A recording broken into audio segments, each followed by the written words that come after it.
Bismillah ar-Rahman ar-Rahim. The day victory turned to ashes, the Battle of Uhud, when obedience broke. They were winning, the enemy was fleeing, the battlefield was theirs, victory was certain, and then 50 archers made one decision, one moment of disobedience, and everything collapsed. 70 companions fell. The Prophet ﷺ was injured.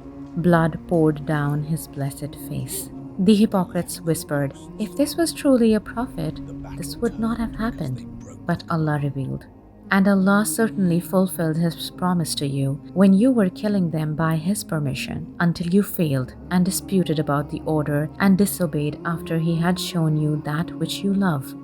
This is not just a battle story. This is the story of the day Islam learned its most painful lesson. This is Uhud, the wound that demanded revenge. 1 year earlier, Badr, Ramadan, second year after Hijrah.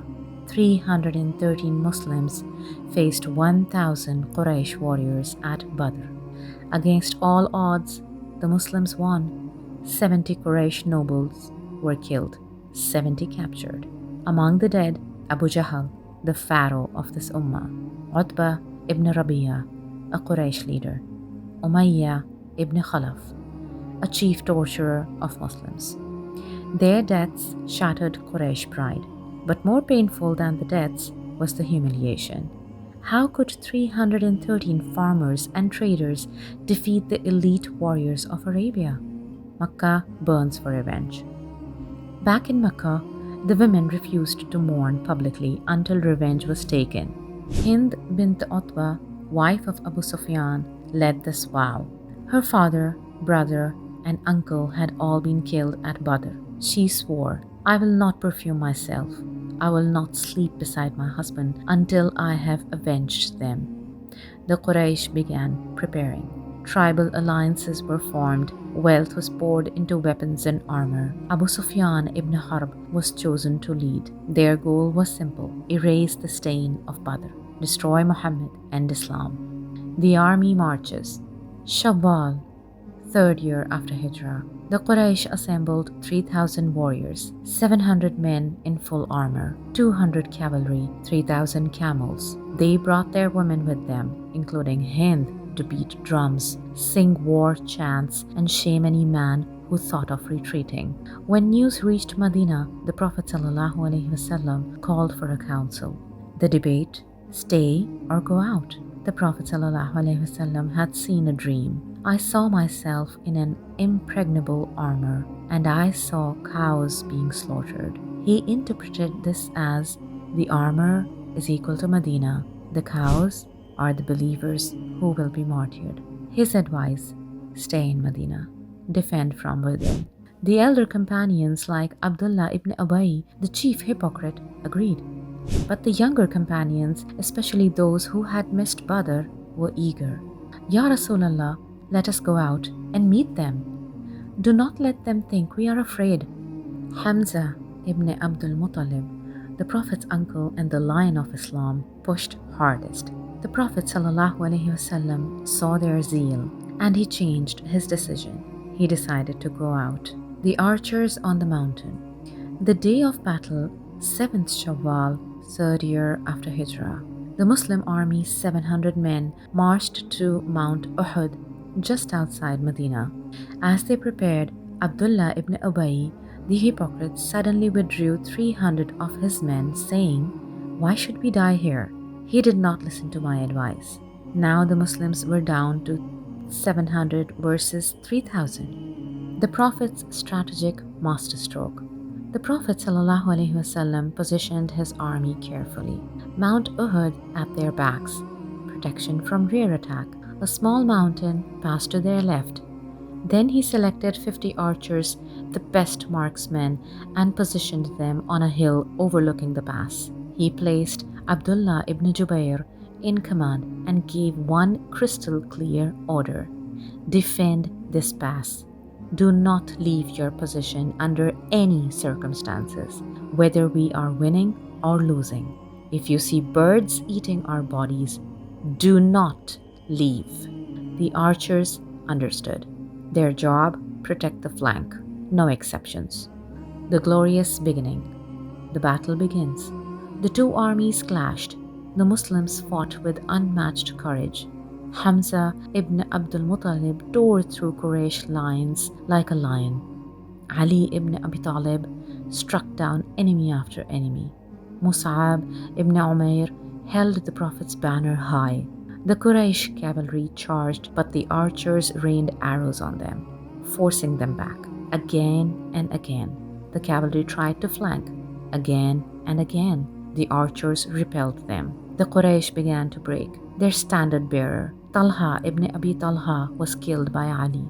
Then his brother picked up the flag, killed. Then another, killed. 9 men from the same family fell trying to hold that banner.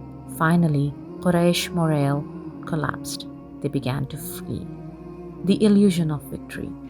The Muslims saw them running. They saw abandoned camps, weapons, wealth, and they started celebrating. The battlefield was theirs, or so they thought. The fatal mistake. The archers leave their post. On the hill, the 50 archers watched as Quraysh fled. Some of them thought, the battle is over. Let's go collect the spoils before it's all taken. Abdullah ibn Jubayr shouted, "Did you forget the Prophet's command? He said, do not leave, whether we win or lose." But the temptation was too strong. 40 archers abandoned their post. Only 10 remained. Khalid ibn Walid seized the opening. At that moment, Khalid ibn Walid, not yet Muslim, but already a military genius, was commanding the Quraysh cavalry. He had tried 3 times to flank the Muslims. 3 times the archers had stopped him. But now, the hill was undefended. Khalid saw it instantly. He rallied his cavalry, circled around the mountain, and attacked the Muslims from behind. Chaos and blood. The reversal. Suddenly the Muslims were surrounded. Panic spread. Confusion exploded. Someone screamed, "Muhammad has been killed." Na'uz billah. Some companions froze in shock. Some began to flee. A few hypocrites said, "If he was truly a prophet, he would not have died. Let us go back to Abdullah ibn Abi and make peace with Quraysh." But Anas ibn al-Nadr heard this and roared, "If Muhammad is dead, then die as he died. What will you do with life after him?" And he charged into the enemy lines. He was found later with over 70 wounds. Only his sister could identify him by his fingers. Quraysh warriors pushed toward the Prophet ﷺ. Mus'ab ibn Umair, who resembled the Prophet ﷺ, held the banner and fought to protect him. He was killed. The attackers shouted, "I have killed Muhammad." But the Prophet ﷺ was still alive. A rock struck his face, breaking his tooth and cutting his lip. His helmet was smashed into his head. Blood poured down his blessed face. The companions formed a human shield around him. Abu Bakr radiallahu anhu, Umar radiallahu anhu, Ali radiallahu anhu, Talha ibn Ubaidullah, who took over 70 wounds protecting the Prophet, Sa'ad ibn Abi Waqqas radiallahu anhu, shooting arrows. The Prophet ﷺ, bleeding and in pain, kept saying, "How can a people succeed who wound their Prophet and break his tooth while he calls them to Allah?" Then Allah revealed, "You have no authority in this matter. He will either forgive them or punish them, for they are wrongdoers." Even in pain, he was taught mercy. The cost of disobedience. The martyrs of Uhud. By the end, 70 companions were martyred. Among them, Hamza ibn Abdul-Muttalib, killed by Wahshi, a slave promised freedom by Hind if he killed Hamza. Mus'ab ibn Umair, the Prophet's standard bearer. Abdullah ibn Jahash, whose body was mutilated. Anas ibn al-Nadr. The most painful sight, Hind bint Utbah mutilated Hamza's body, cut out his liver and chewed it. When the Prophet ﷺ saw Hamza's body, he wept and said, "I have never felt such grief as I feel today." The lesson Allah taught. Why did this happen? Allah revealed the answer in Surah Ali Imran. And Allah certainly fulfilled His promise to you when you were killing them by His permission until you failed and disputed about the order and disobeyed after He had shown you that which you love. Among you are some who desire this world, and among you are some who desire the hereafter. Then He turned you away from them to test you, and He has already forgiven you. The archers disobeyed, not out of malice, but out of desire for dunya, the worldly gain. And that one choice changed everything. But it wasn't defeat. Yes, Muslims were wounded. Yes, Quraysh left singing songs of revenge. But here's what Quraysh didn't do. They didn't enter Medina. They didn't destroy Islam. They didn't capture the Prophet ﷺ. Abu Sufyan stood on the mountain and shouted, "Is Muhammad among you? Is Abu Bakr? Is Umar?" The Prophet ﷺ told them not to answer. Abu Sufyan then yelled, "We have Uzza, and you have no Uzza, their idol." Umar couldn't stay silent. He shouted back, "Allah is our protector, and you have no protector. Our dead are in paradise, and your dead are in hell."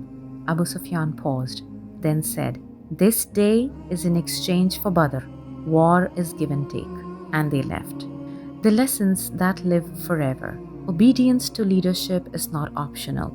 The archers were not sinful men, they were sincere. But sincerity without obedience leads to destruction. The Prophet ﷺ gave a clear command. They broke it, and the Ummah bled. Dunya can destroy even the righteous. The archers weren't chasing evil, they just wanted a share of the spoils. But the love of this world, even in small doses, can unravel everything. Among you are some who desire this world.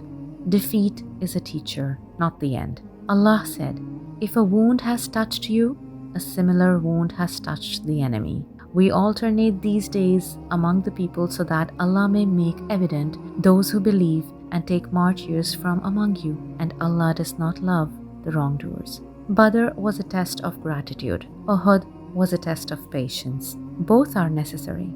Mercy even in pain. The Prophet ﷺ was bleeding, wounded, heartbroken. Yet when he began to curse those who hurt him, Allah stopped him and taught him to pray for their guidance instead. This is prophetic character. Martyrdom is not loss. Hamza's body was mutilated, but his soul in the highest ranks of paradise. Allah said, "And never think of those who have been killed in the cause of Allah as dead. Rather, they are alive with their Lord, receiving provision." The wound that healed the Ummah. Uhud was painful, but it was necessary. It taught the companions that victory is not guaranteed by numbers. Obedience is more important than bravery. Allah's help comes with conditions. And it prepared them, because after Uhud came Khandaq, where they dug a trench and survived 10,000. Hudaybiyah, where they signed peace and conquered hearts. Khaybar, where they broke fortresses. Makkah, where they returned victorious. Uhud did not break them, it forged them. For you today, when you lose after trying your best, remember Uhud. When your mistake costs you everything, remember the archers, and know Allah forgives. When people mock you in your lowest moment, remember the Prophet ﷺ bleeding on the mountain and still praying for them, because sometimes the greatest victories come after the deepest wounds. Authentic references are taken from the Holy Qur'an, Surah Ali Imran, Sahih al-Bukhari, Sahih Muslim, Sirat Rasulullah ibn Ishaq via Ibn Hisham, As-Sira al-Nabawiyya, Al-Bidayah wa-Nihaya, and Tafsir ibn Kasir. This is the battle they don't teach you properly, the battle where defeat became the greatest lesson. Subscribe to Baarizah Muslim Media, because history is more than dates. It's faith, tested and proven. Allahu Akbar.